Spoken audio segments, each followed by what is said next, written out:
오늘 우리에게 주신 생명의 말씀을 함께 보겠습니다. 시편 65편 1절에서 13절까지 말씀이 되겠습니다. 오늘 본문의 말씀을 한 절씩 보시고 마지막 절은 같이 보시겠습니다. 하나님이여, 찬송이 시온에서 주를 기다려오며 사람이 소원을 주께 이행하리이다. 기도를 들으시는 주여, 모든 육체가 주께 나아오리이다. 죄악의 날을 이겼사오니 우리의 허물을 주께서 사하시리이다. 주께서 택하시고 가까이 오게 하사 주의 뜰에 살게 하신 사람은 복이 있나이다. 우리가 주의 집 곧 주의 성전의 아름다움으로 만족하리이다. 우리 구원의 하나님이시여, 땅의 모든 끝과 먼 바다에 있는 자가 의지할 주께서 의를 따라 의미하신 일로 우리에게 응답하시리이다.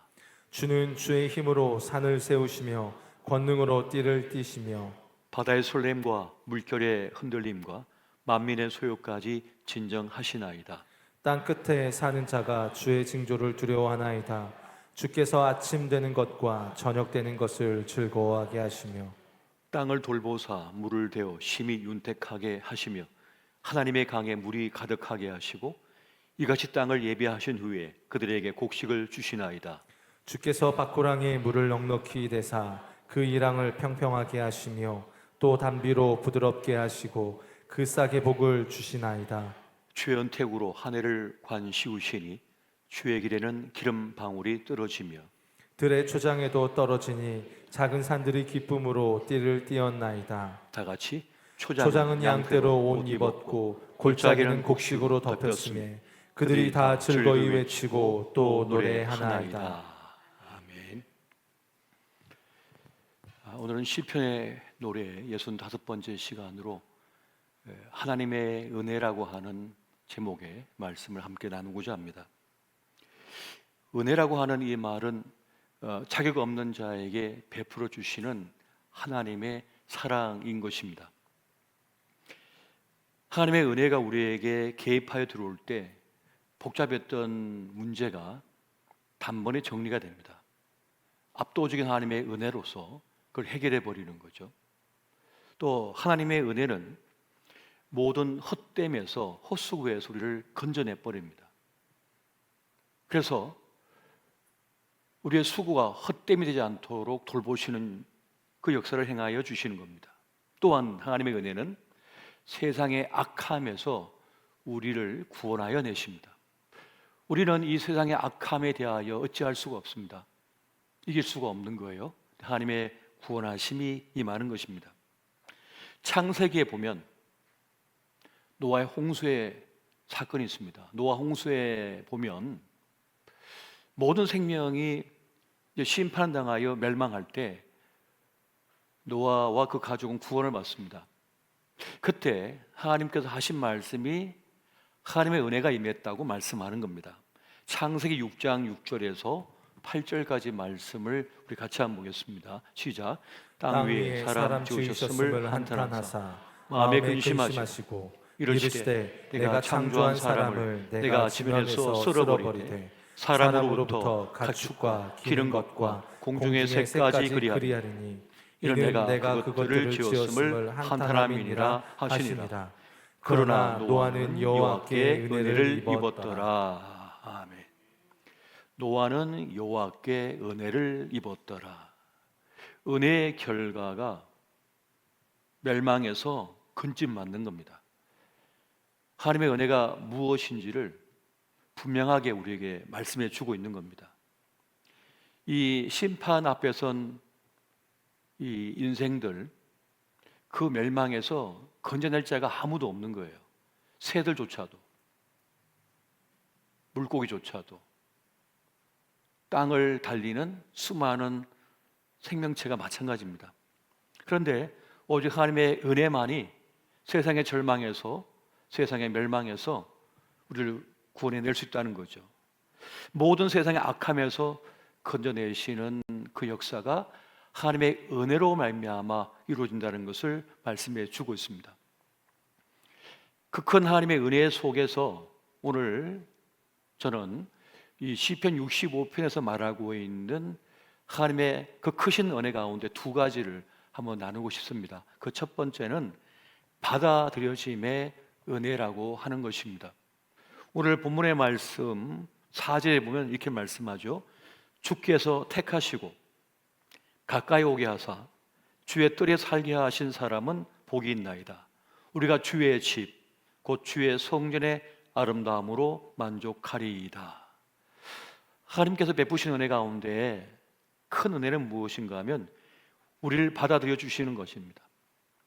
우리를 가까이 오게 만드시고 하나님 안의 사람이 되게 하신 것입니다. 이것을 택하셨다, 택함으로 말씀해 주고 있는 거예요. 그러니까 택함의 은혜인 거죠. 그 은혜가 우리에게 있다는 것을 말씀해 주고 있습니다. 에베소서 2장 12, 13절 같이 한번 보겠습니다. 자, 시작. 그때 너희는 그리스도 밖에 있었고 이스라엘 나라 밖의 사람이라. 약속의 언약들에 대하여는 외인이요 세상에서 소망이 없고 하나님도 없는 자이더니 이제는 전에 멀리 있던 너희가 그리스도 예수 안에서 그리스도의 피로 가까워졌느니라. 아멘.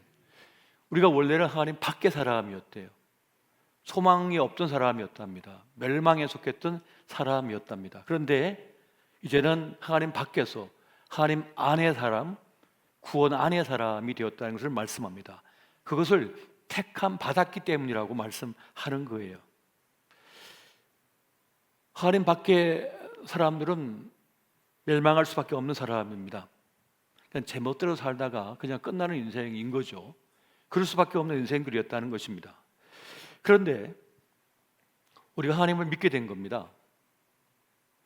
하나님을 믿어서 하나님을 찾는 사람이 되었고 하나님 안의 사람이 되었습니다. 이것은 엄청난 기적인 거거든요. 하나님 믿는 것이 기적임을 믿으시기 바랍니다. 믿어지는 게 기적이라니까요. 기적이 사건입니다. 그리고 또 이것은 기회의 사건입니다. 이건 기회의 사건인 거예요. 또 하나는 이것은 영광의 사건이 되는 것입니다.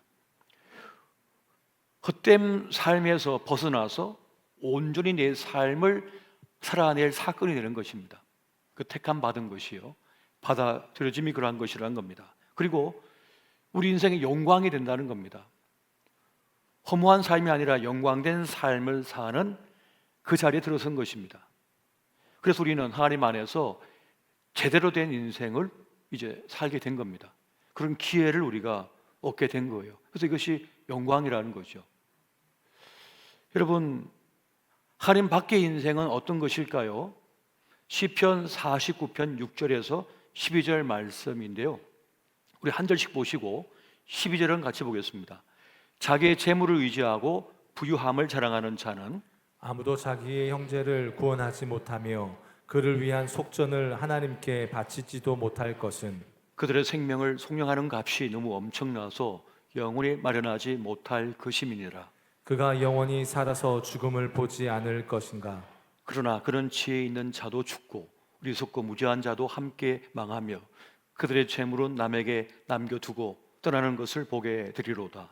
그러나 그들의 속에 생각에 그들의 집은 영원히 있고 그들의 거처는 대대에 이르리라 하여 그들의 토지를 자기 이름으로 부르도다. 다 같이 사람은 존귀하나 장구하지 못하며 멸망하는 짐승 같도다. 아멘. 난 크리스천들이 이 얘기를 들으면 기분이 나쁠 수 있겠습니다만 이것이 성경이 우리에게 알려주신 바입니다. 사람들은 재물을 의지합니다. 부유함을 자랑하고 권력을 숭상합니다. 하지만 아무도 그것으로 자기 형제를 구원하지 못한대요. 그 영혼의 값을, 영생의 값을 치를 수가 없기 때문입니다. 절대로 속량을, 그 생명 값을 지불할 수 없다는 것입니다. 오직 예수 그리스도 십자가에 흘리신 보혈의 피로서만이, 그 하나님의 아들의 피로서만이 그 모든 걸 속량할 수 있다는 거예요. 생명 값을 지불하고 영원한 생명을 얻을 수 있다는 것입니다. 그런데 사람들은 그 재물이 나를 구원할 줄로 믿어버리고 그 소유가 그 땅이 그럴 걸 믿어서 게다가 자기 이름으로 간판을 만들고 비석을 세우고 동상을 세우죠. 그러나 아무 소용없다는 겁니다. 그것을 말씀해 주고 있는 거예요. 사람은 누구나 존귀하지만 장구하지 못하다, 끝난다는 것이고요. 그래서 하나님 없는 백성은 멸망하는 짐승과 같다는 것입니다. 여러분, 저 밀림의 사자를 보십시오. 저 숲속에 있는 호랑이를 보십시오.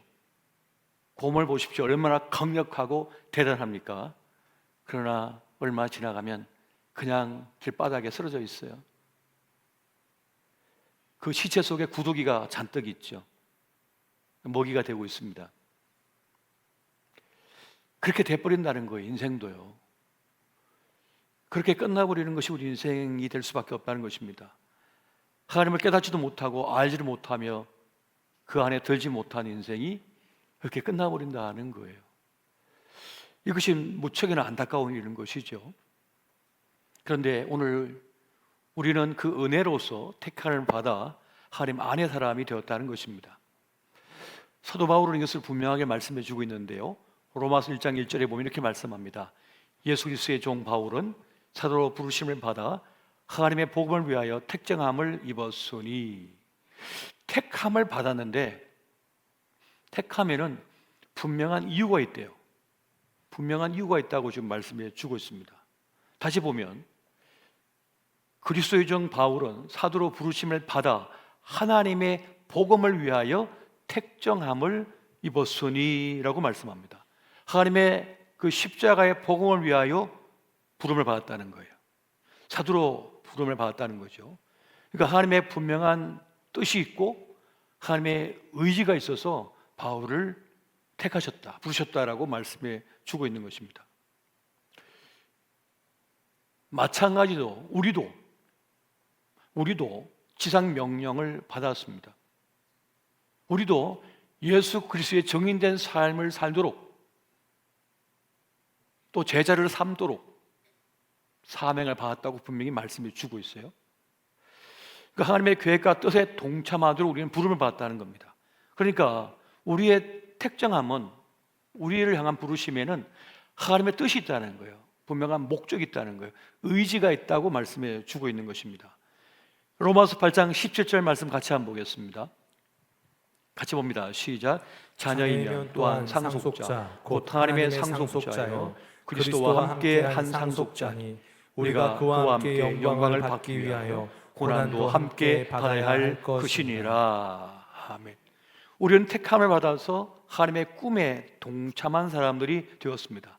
아무렇게나 걷던 그 걸음에서, 내 심사대로 막 살아가던 그 인생에서, 남들이 말하는 대로 막 달려가던 인생에서, 그렇게 하나님 밖에 살던 내 인생이 하나님께 부름받아서, 택함받아서 하나님 안의 사람이 되었고, 이제 하나님과 동행하며 하나님의 뜻을 내 꿈 삼고, 아버지 꿈을 내 꿈 삼고 달려가는 삶이 되었다는 것입니다.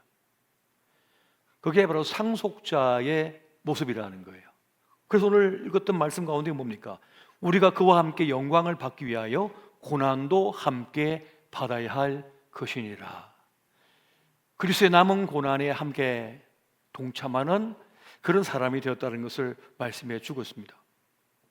왜 사는가? 왜 먹는가? 왜 건강해야 되는가? 분명한 목적, 뜻이 있다고 말씀해 주고 있는 거예요. 그러니까 우리의 인생의 삶의 방향, 목표, 목적이 분명한 겁니다. 그렇게 우리는 택정함을 받았고 받아들여짐을 받은 그런 은혜의 사람이라는 것을 말씀해 주고 있습니다. 왜 사는가? 왜 먹는가? 하나님의 영광을 위하여, 하나님의 그 뜻을 위하여, 나를 통하여 행하고자 하는 그 뜻을 위하여 나는 산다라고 분명히 말씀하실 수 있으시기를 예수 이름으로 축원드립니다. 이 방향이 없고 목적이 없고 목표가 없기 때문에 많은 사람들이 허무한 거예요. 인생이 아무 의미가 없어요. 덧없어요. 쓸모없다고 얘기해요. 나중에 허무에 빠져버리는 겁니다. 그런데 그리스도 예수의 사람들은 이 하나님의 은혜를 깨달았기 때문에 허무함이 없습니다. 내가 달려갈 길 다 마치고 이제 하나님의 부름을 받으면 가는 겁니다. 주님 앞에. 내 사명을 마쳤기 때문에. 그래서 내가 택정함을 받았고, 그래 하나님 안의 사람이 되었고, 하나님의 꿈에 동참한 사람이 되었다라고 하는 이 분명한 목적의식을 가지고 살아가시기를 예수 이름으로 축원드립니다. 두 번째는 다스려 주심의 은혜가 있습니다. 오늘 이 시편에서 시편 기자는 하나님의 통치하심을 설명하고 있습니다. 이 오늘 시편의 중심부터 하반부까지는 하나님의 통치하심을 말씀하고 있는 거예요. 하나님께서 모든 걸 다스리시고 섭리하시고 먹이시고 돌보신다, 보살피신다라고 말씀하는 거죠. 시편 65편 5절부터 7절까지 말씀 한번 보겠습니다. 같이 봅니다. 시작. 우리 구원의 하나님이시여 땅의 모든 끝과 먼 바다에 있는 자가 의지할 주께서 의를 따라 어미하신 일로 우리에게 응답하시리이다. 주는 주의 힘으로 산을 세우시며 권능으로 띠를 띠시며 바다의 설렘과 물결의 흔들림과 만민의 소요까지 진정하시나이다. 아멘. 산과 바다와 사람들과 갈등과 문제조차도 주님께서 띠를 띄우시고 돌보시고 진정케 하시고 이끄신다는 것을 통치하심을 말씀하고 있습니다. 그러니까 다스림의 다른 말은 통치하심이거든요. 하나님께서 나를 다스려 주신다, 나를 통치하고 계신다라고 한, 보살피신다라고 하는 이 은혜를 깨달은 사람은 안식을 이룰 수 있습니다. 평안을 이룰 수가 있습니다. 주님께 나를 통치하시고 나를 다스려 주고 계시다. 무슨 뜻입니까? 주님께서 이끄심이 있다는 거죠. 이끄심으로 나가고 있다는 것을 말씀하고 있는 거예요. 그러니까 신학적으로 보면 하나님의 경륜과 섭리 속에 내가 있다는 것을 말씀해 주고 있습니다. 경륜은 하나님의 선하신 뜻과 계획하심을 말하는 것이고, 섭리는 그 계획을 현실 속에서 성취해가는 모든 과정의 일들을 말씀하고 있는 것이거든요. 그래서 하나님의 경륜과 섭리 속에 내가 있다고 하는 것을 믿는 사람은 하나님의 통치하심을 인정해 버립니다. 수용해 버리는 거예요. 오늘은 여기까지 살게 하셨다. 여기까지 살게 하셨다. 여기까지 이끄셨다. 욕심 부리면 안 된다는 거예요. 하나님의 다스리심, 통치하심이 있음을 믿는 사람은 과욕을 부리지 않습니다. 욕심 부리면 어떡하죠? 쓰러지는 거죠. 일만 하다가 가는 겁니다. 욕심 부리다가. 이 무더운 날 한계를 주님께서 지어주셨거든요. 우리가 여름철에 바닥에 가면 경계선 있잖아요. 이 넘어가는 위험하니까 들어가지 말라고. 파도가 급변한다고, 이쪽은 물결이 세다고. 근데 굳이 그걸 넘어서는 사람들이 있잖아요. 그러면 그쪽 바다는 어떻습니까? 파도가 다르게 쳐요. 밑에 있는 물이 다르게 끌어당긴다고요. 아무리 수영을 잘해도 그냥 휘말려 가면 큰일 나는 겁니다. 그래서 하나님께서 정해놓으신 것이 있는 거예요. 그래서 다윗과 같은 사람은 하나님의 통치하심을 믿기 때문에 자신을 맡겨버렸죠. 그래서 평안을 누려버립니다. 안식을 누려버리고 자신을 지킬 수 있게 된 것이에요. 히브리서 4장 3절 상반절에 보면 이런 말씀이 있습니다. 이미 믿는 우리들은 저 안식에 들어가는 도다. 이미 믿은 우리들은 안식에 들어갈 수 있다는 겁니다. 주님 믿는 믿음으로서 안식할 수 있다는 거예요. 수고하고 무거운 짐진 자들아 다 내게로 오라. 내가 너희를 쉬게 하리라 그랬잖아요. 그러니까 주님 안에 들어간 사람, 주님 안의 사람들은 하나님의 통치하심을 믿기 때문에 쉴 수가 있는 거죠. 하나님께서 여기까지 하게 하셨구나. 오늘은 그럼 내일도 주님 이끄심에 나를 맡기겠구나 하고 나아가는 거죠. 하나님의 뜻은 우리가 앞당길 수 없습니다. 또 늦출 수도 없다고 했습니다. 그건 하나님께서 주권으로서 이끄시는 일이기 때문에 거기에 나를 내어 맡기고 나아가야 하는 거예요. 그러니까 하나님을 믿지 못하면 어떡합니까? 욕심을 부리죠. 여러분, 제일 어려운 말이 그거래요. 적당히 주세요. 아니, 손님이 지금 배가 부른지 고픈지 내가 알 길이 없는데, 주인이. 그래서 적당히 달라는 걸 도저히 맞출 수가 없잖아요. 그래서 적당히란 말이 제일 어렵은 말이랍니다. 어떻게 하냐는 거예요, 그거를. 사람마다 다 틀리는데 말이죠. 근데 하나님만이 그 적당히를 아신다는 거예요. 최선의 것을 아시고 최고의 것을 아신다는 거죠. 내가 짊어질 수 있는 인생의 짐에 적당한 것을 주님께서는 아신다는 거죠. 근데 나는 모르는 거예요. 나는 알 길이 없는 거예요. 한 번은 제가 한 TV에 그 사람 사는 이야기, 사람들이 사는 이야기를 얘기한 걸 보니까 그게 알려진 기업가가 있었더라고요. 근데 그 기업가가 외동아들이 하나 있었어요. 근데 자기의 이 기업을 이 아들에게 물려주고 싶은 거예요. 근데 그 아들은 공부를 잘하는 분야가 있었는데 그걸 그만두게 했대. 우수한 성적을 졸업했지만 기어이 끌어다가 자기 사업을 맡겨버렸답니다. 근데 그 사업이 위태로워지면서 그 아들이 가로사했대요. 딱 아들 하나 있었는데 이제 80 넘은 노구의 몸을 이끌고 아들 산소에 가서 늘 소주 한 병 마시면서 슬퍼하는 거예요. 그러니까 사촌 동생들이 와가지고 형님 힘내세요라고 또 위로하는, 밥 사주는 장면이 펼쳐지더라고요. 욕심인 거죠. 욕심인 겁니다. 모르는 거예요. 내가 낳은 자식이지만 그 자식이 가지고 있는 지혜, 재능, 가능성을 부모인 내가 다 모르는 거예요. 그 아이가 잘하는 거 있으면 그 아이 잘하는 걸 밀어줬으면 됐는데 굳이 내가 내 욕심 때문에 내가 일으킨 거니까 너 그냥 이 자리에 앉아 있으면 돼. 그거 됩니까? 어떻게 앉아만 있습니까? 아버지가 이루는 걸 이어가기 위해서 모든 걸 쏟았겠죠. 그러나 맞지 않은 옷을 입고 맞지 않은 인생의 짐을, 무게짐을 짊어지고 있다 보니까 못 견딘 거잖아요. 전 그 모습 보면서 너무 안타까웠습니다. 적당한 것, 최선의 것, 최고의 것이 무엇인지 우리는 모릅니다. 그래서 하나님의 통치하심에 맡기는 지혜가 필요한 거예요. 하나님, 나를 다스려 주십시오.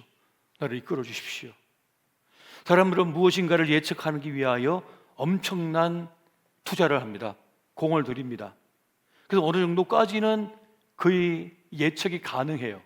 그러나 여전히 아직 예측할 수 없는 것이 너무나 많습니다. 우리 인생이요. 가늠할 수가 없는 거예요.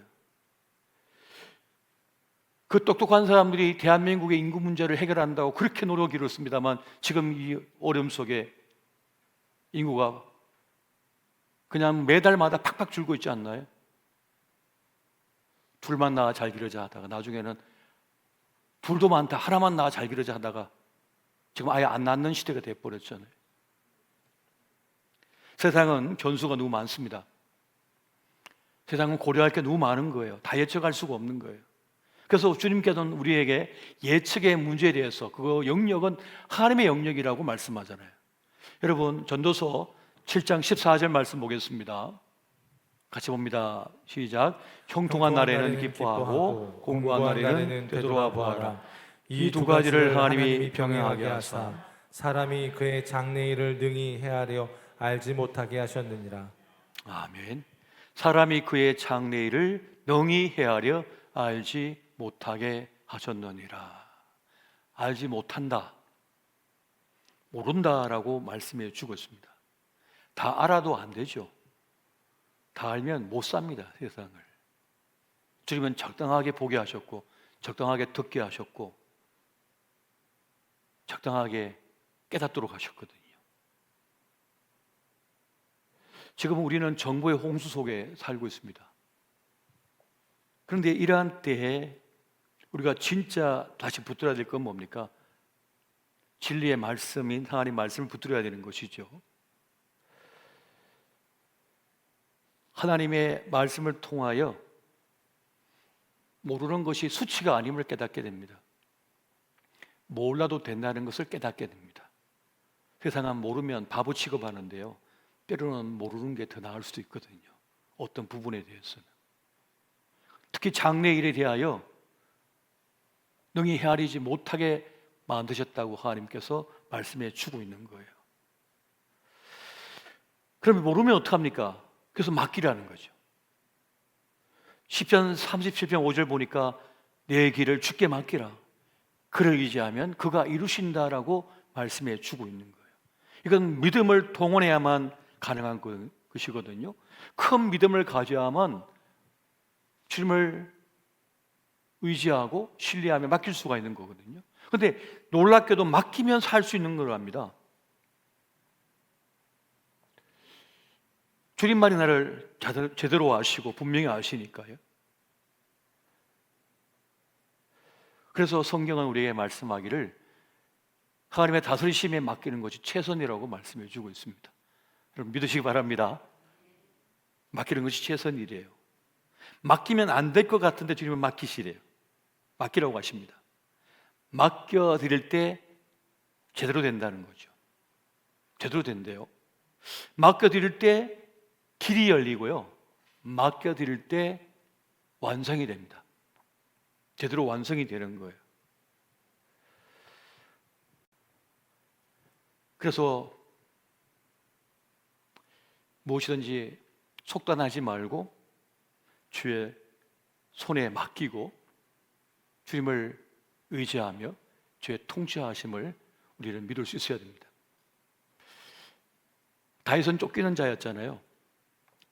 사울은 추격하는 자였고요. 그런데 쫓기는 다윗은 평안을 누리고 추격하는 사울은 불안에 떨었습니다.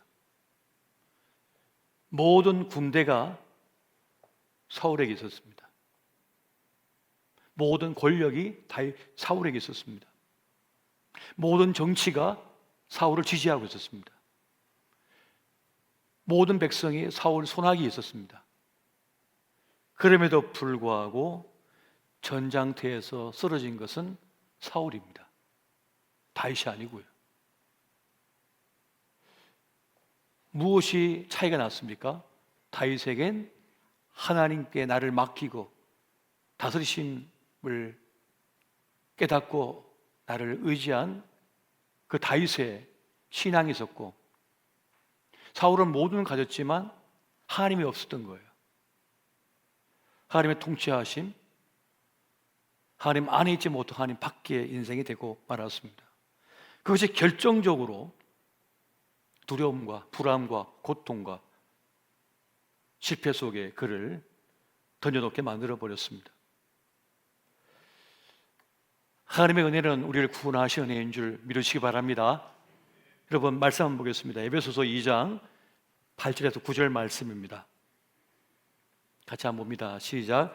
너희는 그 은혜에 의하여 믿음으로 말미암아 구원을 받았으니 이것은 너희에게서 난 것이 아니요 하나님의 선물이라. 행위에서 난 것이 아니니 이는 누구든지 자랑하지 못하게 함이라. 아멘. 자랑할 것이 없도록 만드셨대요. 은혜로만 구원받는데요. 하나님 은혜 없이는 살 수 없다는 겁니다. 살아낼 수 없다는 겁니다. 하나님 은혜 없이는. 세상은 돈만 있으면 되지, 공부만 잘하면 되지, 예쁘기만 하면 되지 뭐. 이게 진리거든요. 그런데 하나님 믿는 사람은 하나님 은혜 외에는 자랑할 것이 없다고 고백하게 만드신다고 말씀합니다. 하나님의 선물이래요.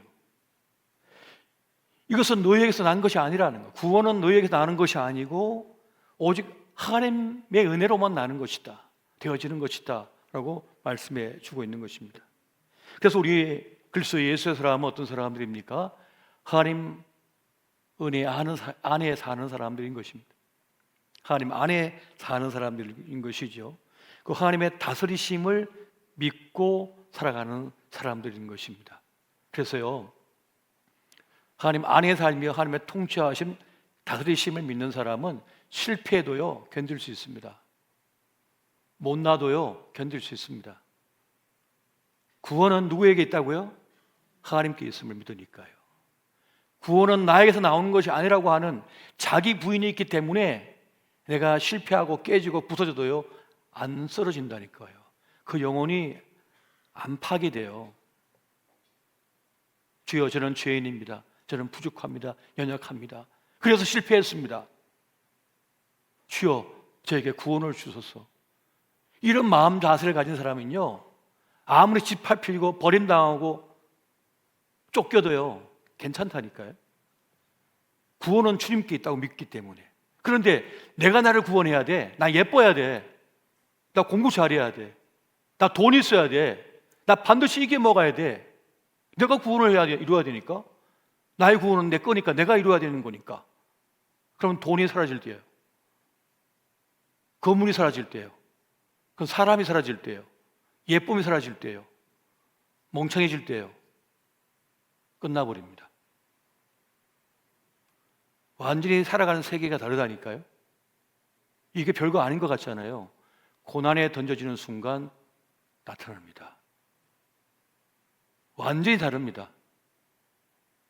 이 믿음이 있는 사람과 이 믿음이 없는 사람의 차이를.